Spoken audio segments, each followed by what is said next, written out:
কিন্তু বাস্তবে চেরি কিন্তু আপনারা যেগুলো দেখতে পাচ্ছেন এখন সেগুলো। যদিও বা আমাদের দেশে চেরির জন্য আবহাওয়াটা অতটা উপযুক্ত না, যে কারণে চেরির অ্যাকচুয়াল যে কালার এবং সাইজটা হওয়ার কথা ছিল সেরকম হয়নি। তবে আমাদের ছাদে আলহামদুলিল্লাহ এই প্রথমবারের মতো বেশ ভালো ফলন এসেছে, মাশাআল্লাহ। এ ধরনের চেরিগুলো দেখুন, আপনাদের যদি একটা ছিঁড়ে দেখাই, যদিও পোকা এবং পাখির উপদ্রবে আসলে এদের টেকানোই বেশ ভার, এই জন্য আমরা বাইরে দিয়ে মশারি টানিয়ে দিয়েছি। আপনারা দেখতে পাচ্ছেন ছোট আপেলের মতো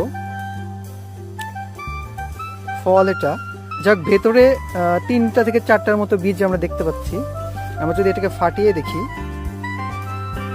দেখুন এটাই হচ্ছে অরিজিনাল চেরি, কিন্তু আমরা চেরির নামে বাজারে কি সব ছাইপাশ খেয়ে বেড়াচ্ছি। যেহেতু এই ফলগুলো সাধারণত সচরাচর